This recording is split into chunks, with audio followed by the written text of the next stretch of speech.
pour l'initiative et remercier le principal du CMNEMA 2 pour la facilitation et l'accueil et aussi tous les acteurs qui sont là. Pratiquement, on a vu tous les acteurs du système qui sont mobilisés aujourd'hui sur la thématique qui persiste et reste encore, demeure une préoccupation majeure pour le Sénégal de façon générale, mais la région de Ziguinchor en particulier. Je veux parler des violences basées sur le genre. Quand on parle de ces violences basées sur le genre, les gens ont l'impression d'être ou de penser que c'est un nouveau fléau. C'est des formes de violence qui existaient avant et c'est des formes de violence qui existent aussi dans tout le monde entier, dans tout le Sénégal.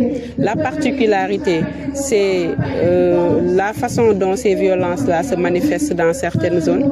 La particularité, c'est de chercher la source de ces violences-là et l'impact que ces violences-là peuvent avoir, notamment dans le milieu scolaire. Alors, on a vu aujourd'hui que les enfants eux-mêmes ont dit que les formes de violence les plus récurrentes sont les violences physiques et les violences psychologiques à l'école. Et moi, je dis que toutes ces deux formes de violence sont accentuées aujourd'hui par l'utilisation du... Et quand je parle de l'utilisation du numérique, je fais allusion à l'utilisation des différents réseaux sociaux.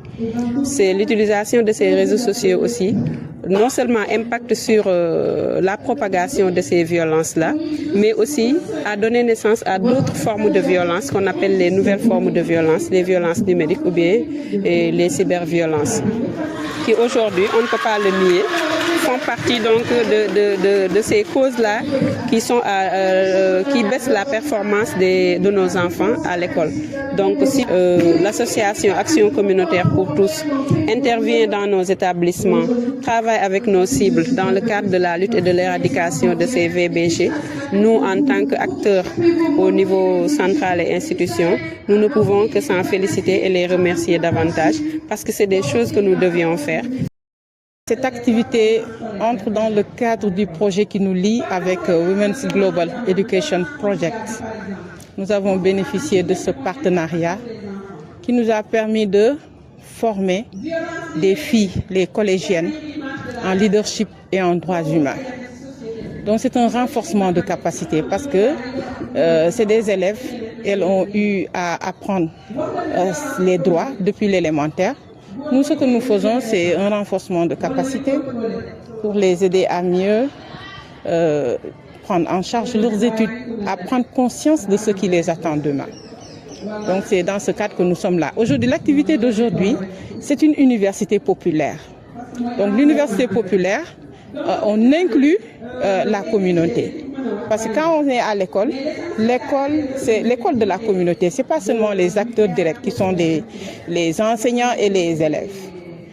À côté, le principal ou le chef d'établissement a besoin de l'appui de l'APE, de tout ce qui tourne, les CGE, etc., qui gravitent autour de l'école pour pouvoir vraiment aider les élèves à atteindre leurs objectifs et le corps professoral aussi.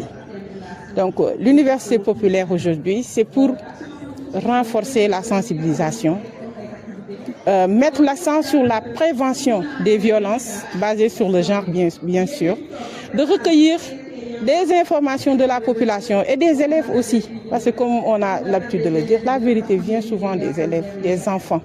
Et à partir peut-être de ces vérités, des vérités relatées, à partir des événements qu'ils ont eu à vivre, peut-être nous pourrons vraiment venir à bout de ces violences.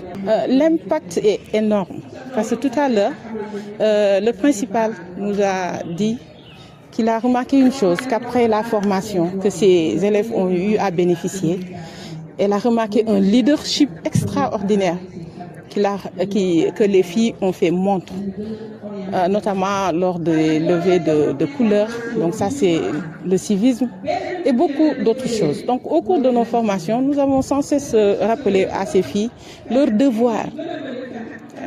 Et généralement, on parle beaucoup plus des droits et on oublie les devoirs.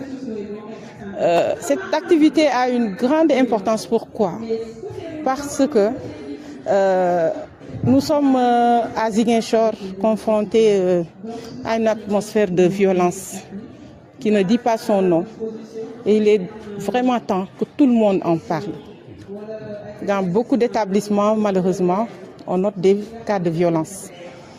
Il est temps vraiment que chaque acteur, et là j'invite tout le monde, la PE, les enseignants, les élèves eux-mêmes, à pouvoir discuter et parler, pointer du doigt sérieusement ce qui est à l'origine.